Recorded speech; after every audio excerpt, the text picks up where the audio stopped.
I was inspired to talk today about something historical. Today is December 10th, and you may or may not know that December 10th, 1901 was the first date that the Nobel Prizes were awarded. And every year since then, the Nobel Prizes are awarded on December 10th. I was surprised to find out that what inspired Alfred Nobel to bequeath his considerable fortune to these Nobel Prizes is some strange thing that happened. He had several brothers. One of them died. And for some reason, the newspaper mistakenly published the obituary as if it was Alfred who had died rather than his brother. Now, Alfred Nobel was the inventor of dynamite, which became a big boon to the economy because it enabled being able to blast through the earth to build tunnels for factories and all that kind of thing. However, as we all know, dynamite is an explosive that can kill people. So this obituary that was published as if Alfred Nobel had died, the headline said, "The Merchant of Death is dead." And when Alfred read that and read that his legacy is that he was referred to as the Merchant of Death, it was a huge wake-up call, kind of like a near-death experience.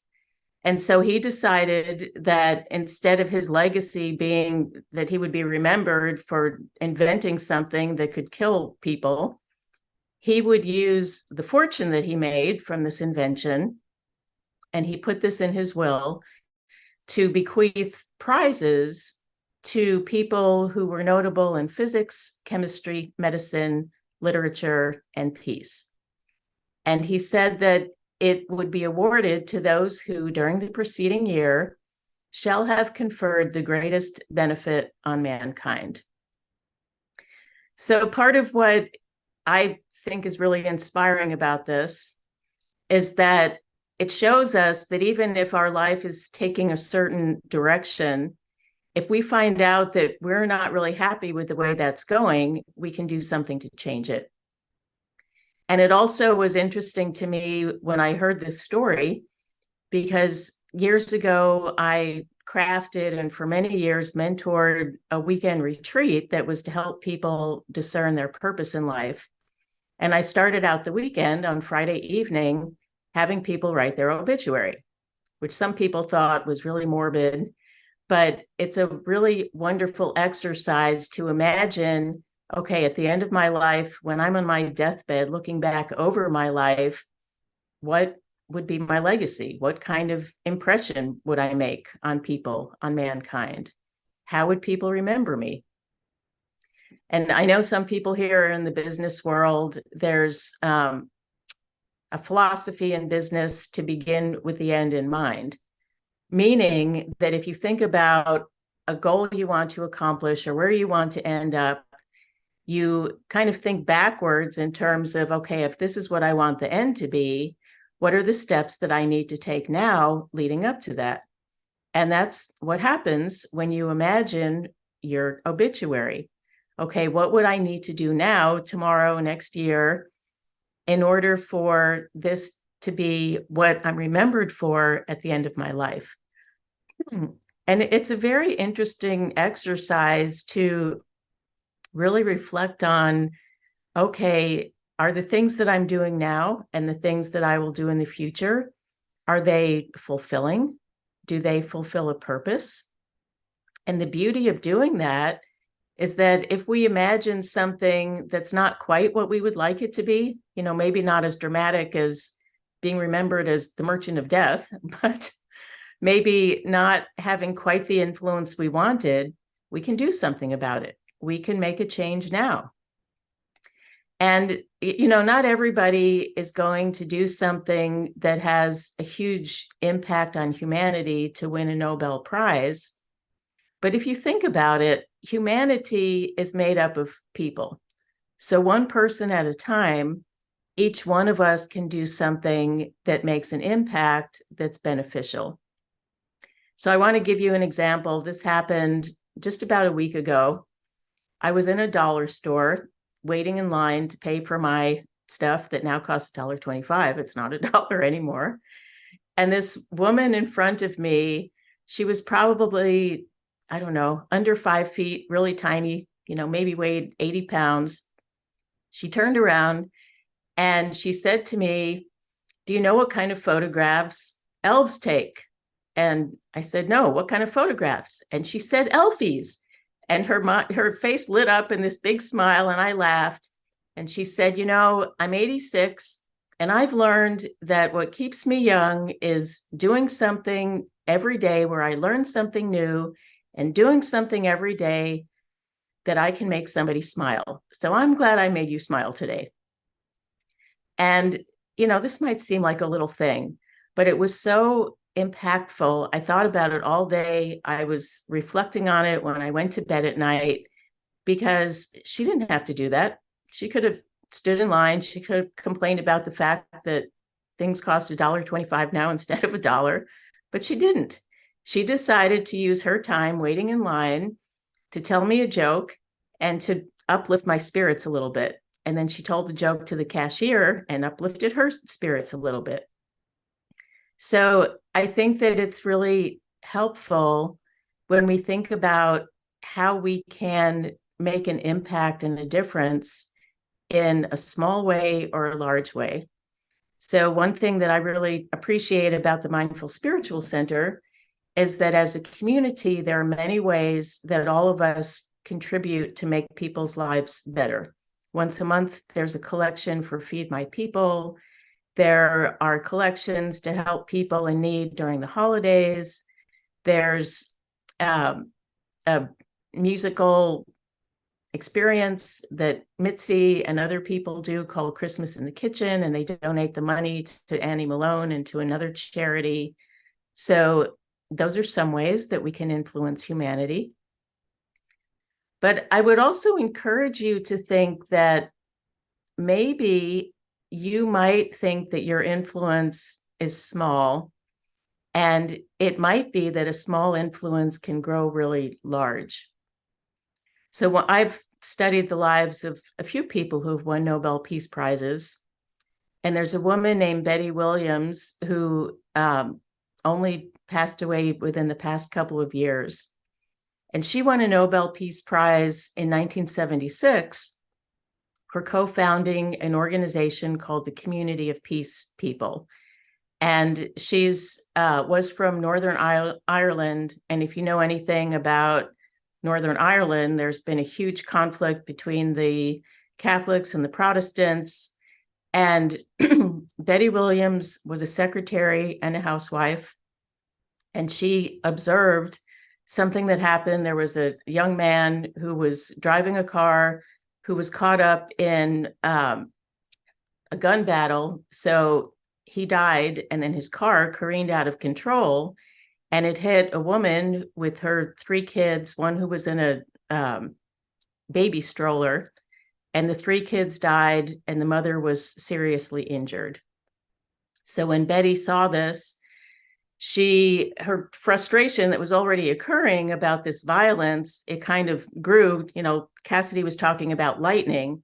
So it was this huge spark, and she decided she was not going to sit by and let nothing happen. So she went around door to door, knocking on doors with a petition to call for the end of this violence. And part of her philosophy is that she believed that women, but mothers in particular, had a particular compassion for humanity, and that even though sometimes in society they weren't considered all that significant, that they could be very significant. So she amassed hundreds of thousands of signatures and this huge movement that helped to promote peace, which ended up winning her a Nobel Peace Prize. Now, she did not set out to win a Nobel Peace Prize. She set out to do something in her small way that could have an influence that could bring about peace on the planet. And all of us have that ability in a small way to do one thing at a time, one act at a time, one person at a time, that can have a huge global impact. I don't know about you, but throughout my life, this question about, what am I really here to do and what kind of impact do I need to make? Sometimes I've had really clear ideas about it. Sometimes I've felt like I have no idea, what is it that's my dharma in the world? And I really appreciate the poet Rumi, who has some quotes about that. One of them is, "Let yourself be silently drawn by the strange pull of what you love. It will not lead you astray."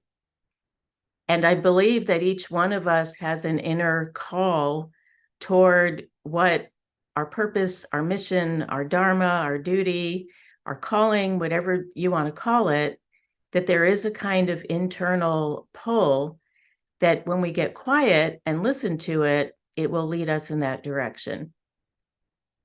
And something else Rumi said is, when you do things from your soul, you feel a river moving in you, a joy.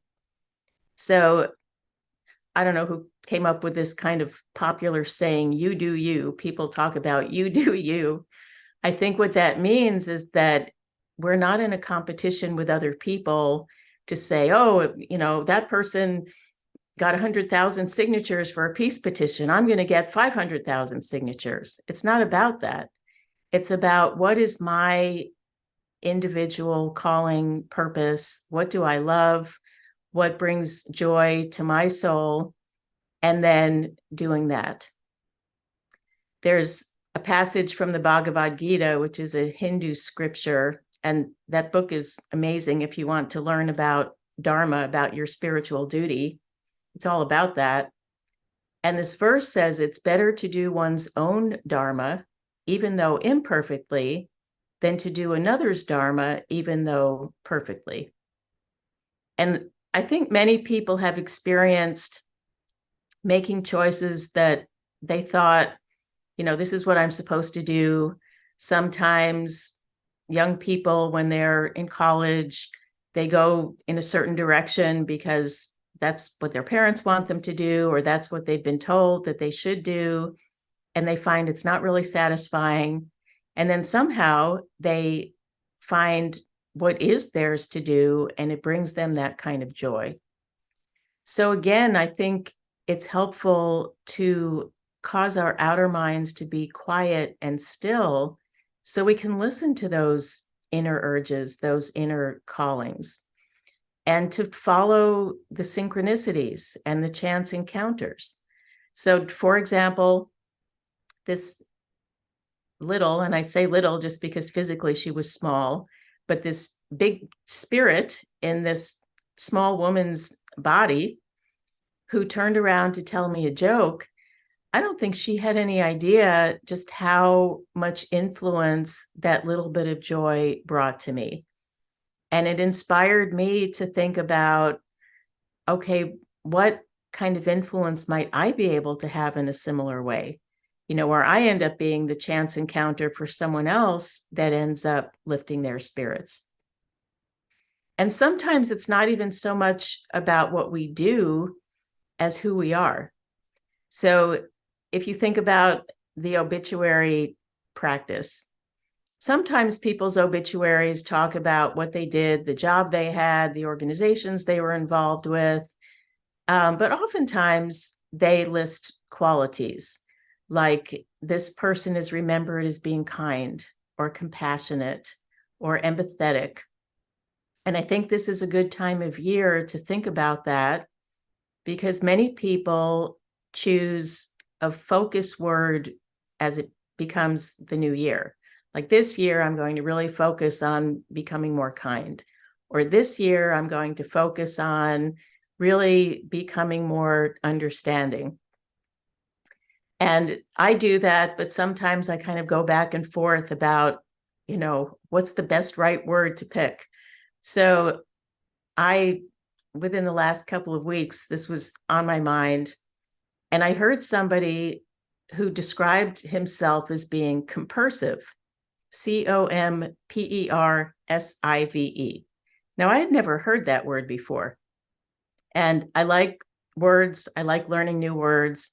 And when I heard it, I thought, what is this? It sounds like computer software or something. So I looked it up and found out that compersion is our wholehearted participation in the happiness of others.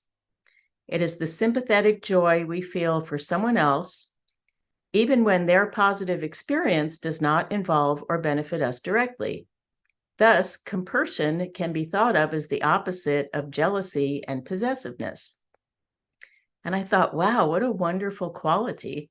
I mean, I don't know about you, but occasionally I've had something really lucky happen, and some people have had this quality of joy in my experience, but other people not so much. Like they've said something that had this kind of undercurrent of envy or undercurrent of jealousy. And although I didn't want it to, it kind of robbed some of my joy. So I thought, okay, maybe the reason why this word compersion is not well known. I mean, I don't know if anybody here has ever heard it. For me, it was this first time. Maybe it's not well known because it's not that well practiced a quality. Maybe all of us could benefit by developing more of this quality of truly feeling joy for someone else's happiness. So I decided that I am going to make this my word for 2024. And who knows, maybe the word will become more popular in our vocabulary, maybe not. But I really want this to be a quality that's my natural state of being, because I like joy and I like it when other people have joy. And I really want to have that be kind of a fountain that wells up in me, that I truly feel joy for everyone else's happiness.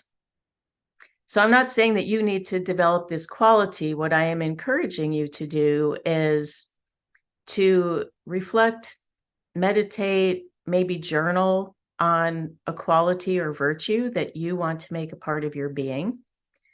And it may be something you already practice, but you want to make it more prominent in you. And maybe that's the way that you influence humanity. And if you feel called to, I also invite you to do that exercise of writing your obituary and really reflect on, at the end of my life, how do I want to be remembered? What kind of legacy do I want to leave? Because what you do today leaves an impression, and who you are matters. So whether it's making a difference by telling a joke to some stranger in a dollar store, or whether it's knocking on doors to get people support for peace, or whether it's developing and practicing kindness or empathy or whatever quality you want to develop, know that you matter and you have a great influence on the whole world around you.